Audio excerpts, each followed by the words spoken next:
7 in the morning. I just got up, started a campfire so I can cook some breakfast on it. I slept good last night. Didn't wake up at all. Just fell asleep and woke up about 10 minutes ago. So yeah, bed was comfy, air mattress was fine. Didn't hear anything. So all in all, good night. So I got some bacon and eggs for breakfast now, and I'm hungry, so I'm going to go do that now. Bye.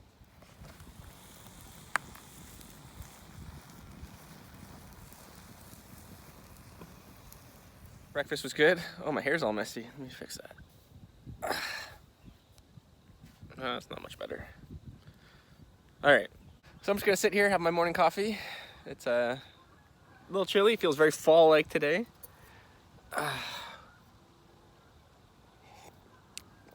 Got my fishing rod with me here. So yeah, I'm just gonna sit here, throw a couple casts out, finish my coffee. I'm done breakfast already, and I just gotta pack up the campsite, and then I got a long day hiking, so I'll head out soon. So catch you later. First cast. Got a nice little smallie. So we are gonna send him back.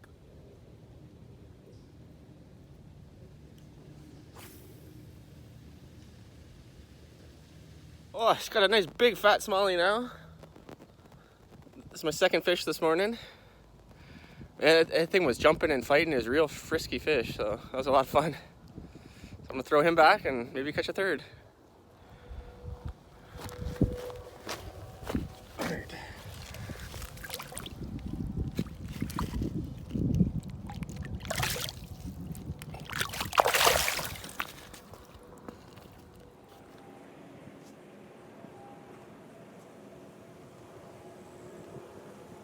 We got the campsite all packed up, tents put away, backpacks packed up, fire's out, nothing left around it. Just got my backpack, the GPS, and the fishing rod. So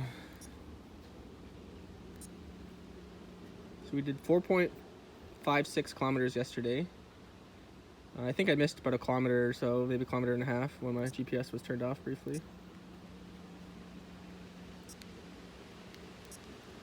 So yeah, so you can see there's my trail.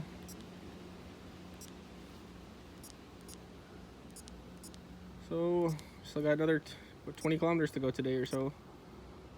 So I shall hit the trail and check back in with you later.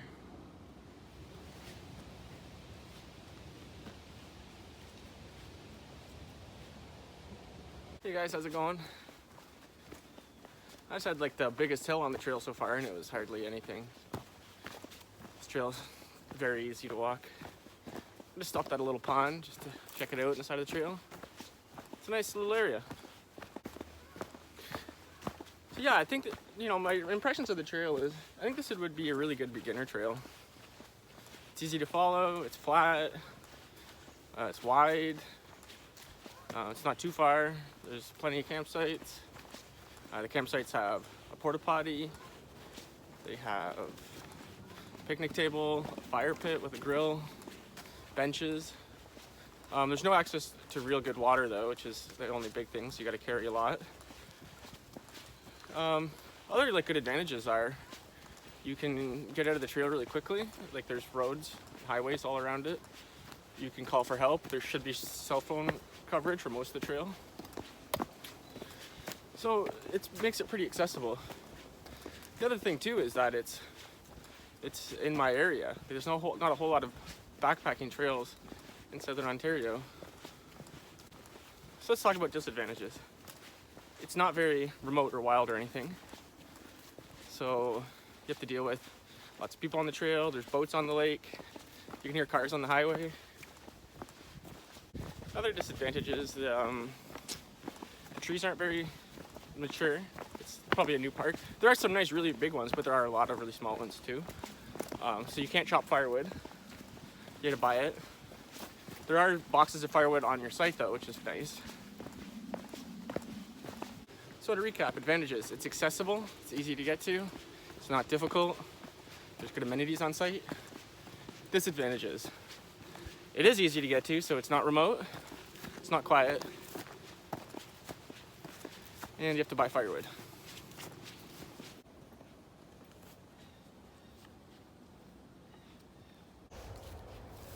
So this is the end of the lake trail. From now on, I gotta follow the white blazes for the Avon Trail, which is down that way.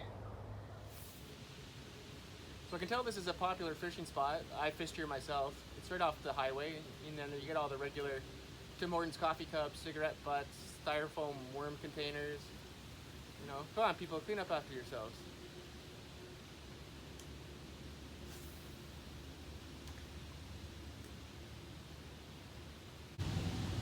Like I said, this was a late summer trip, but I am looking forward to fall. This will be the last trip of the summer for me, so just in a week or two, it'll officially be fall, so maybe this will be the cutoff for me. Everything past this point, fall.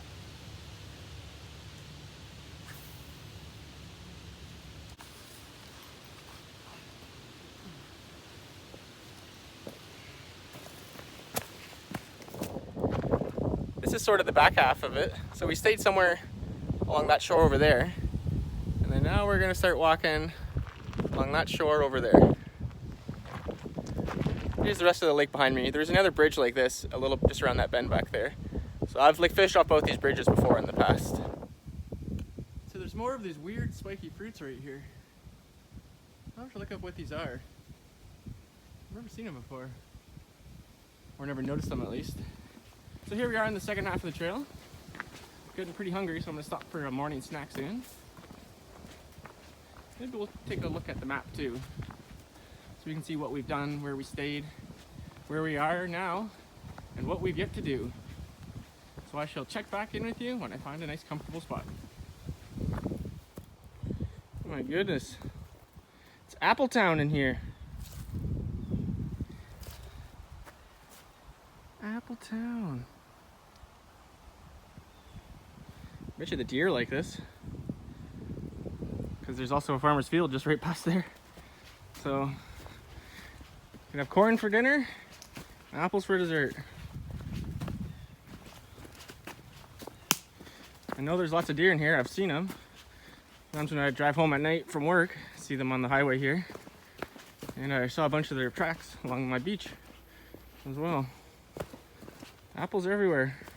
This is why this place exists.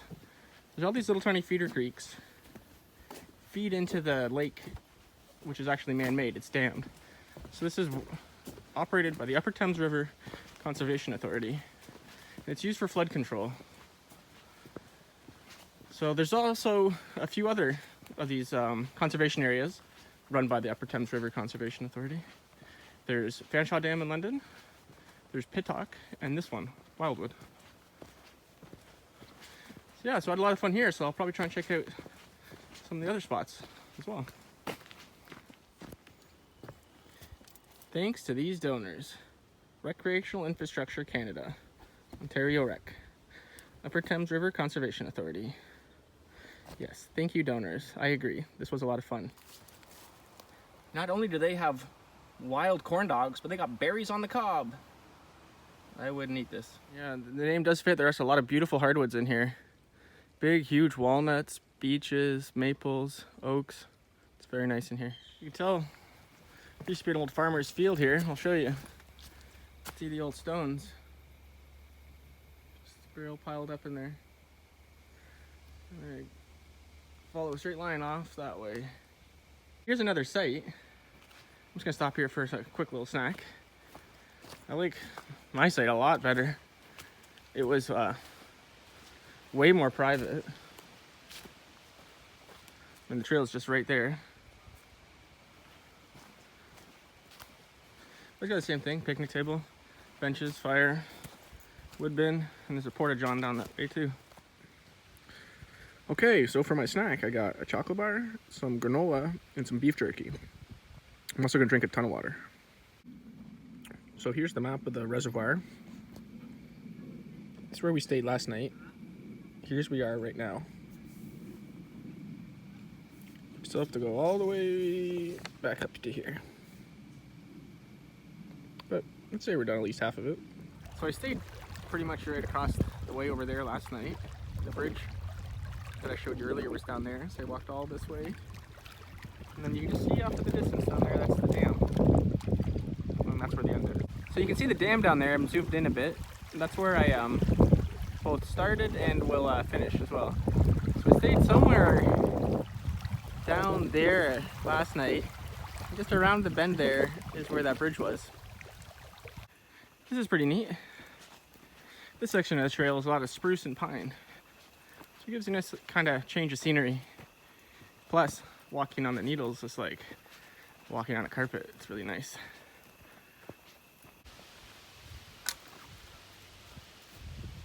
Oh, it's getting a little Blair Witch Project-y back in here. Dun dun dun.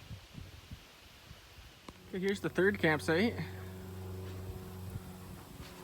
It's also just right on the trail. I mean, there's the porta potty right there, literally a foot off the trail.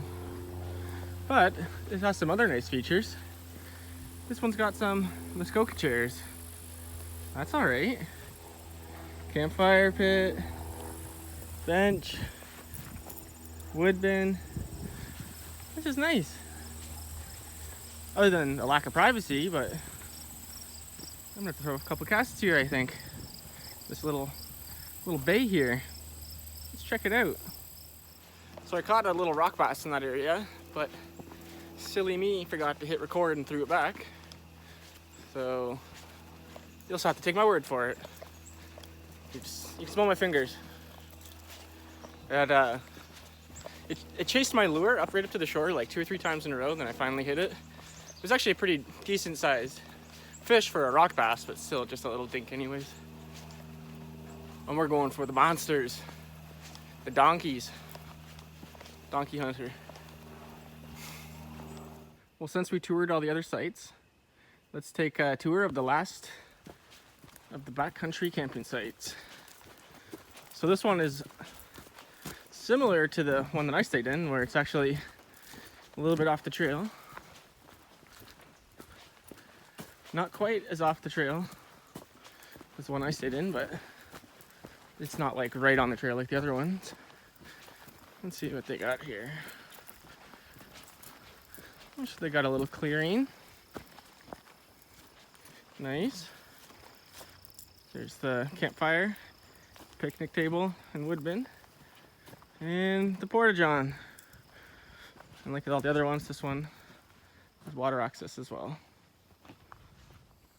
So not only is there a sailing club here, there's also a Boy Scouts camp, and then there's the trail around it, which is right there. See, we're getting close to the finish. You gotta cross over that highway, and there's a little bit of trail on that other side. And there's the pavilion over there on the other side. So just a few more kilometers. So there comes a point on every trip for some danger and excitement. Where else have you really been camping? And here is what we have to do now. Caution, trail crosses roadway. This is a highway, and I have to commute this road 5 times a week for work. And let me tell you, people drive crazy on here. So we're gonna make sure we got a nice clear road. Well, we made it, no problem. I avoided death for another day. It's too bad they don't have something better there to cross the road with, but honestly, like I said, I drive this road 5 days a week, and I've only seen people cross there a handful of times in the last 4 years, so I guess it's not a huge deal. Most people are on bikes anyway, so they can just zip right across. Oh look, a monarch. Can't see it. There it goes. Lots of butterflies in here.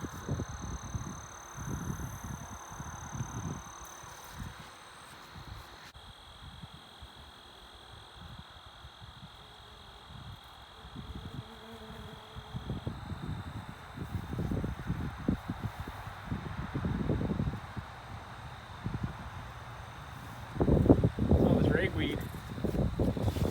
Lots of people don't like it, but these butterflies sure seem to. Now this is the best part of the trail.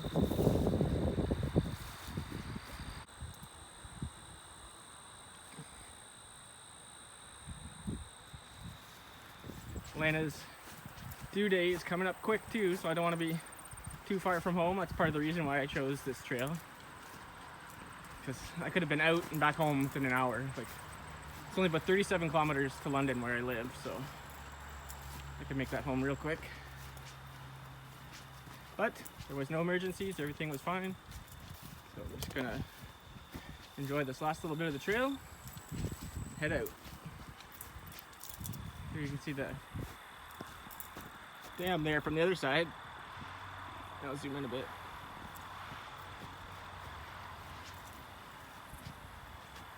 Pretty cool.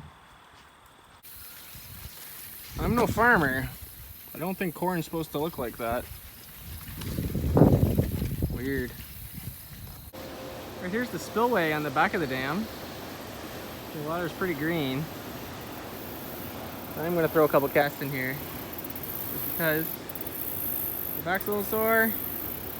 I'll take a little break, drink some water, and really I'm almost done. I think I got like a kilometer left. So yeah, I'm just gonna enjoy my last little bit of time here.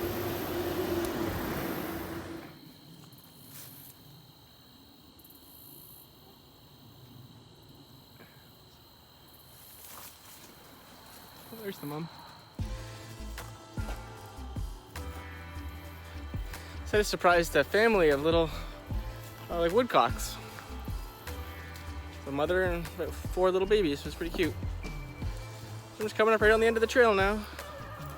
But I'm still gonna have to I'm still gonna have to walk to my car on the other side, but yeah, pretty much there. What am I at right now for kilometers? 20.1 kilometers. So yeah, really we're almost there. So we made it back to the car. Everything seems to be okay. Let's take a look at the GPS and see what the final numbers are like. Here's the breadcrumb trail. See that one little gap there in the middle when the GPS was off, but other than that, we got it all there.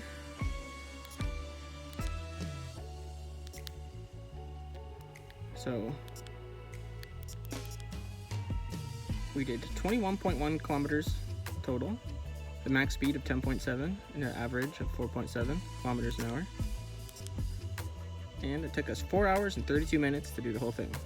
That was my moving time. So there's lots of breaks in there as well. That's not added up into that.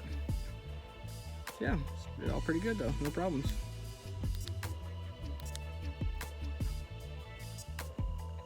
Thanks so much for watching, guys. I hope you enjoyed it. If you liked this video, please give me a thumbs up. And if you want to see more, subscribe. That's a great way to do it.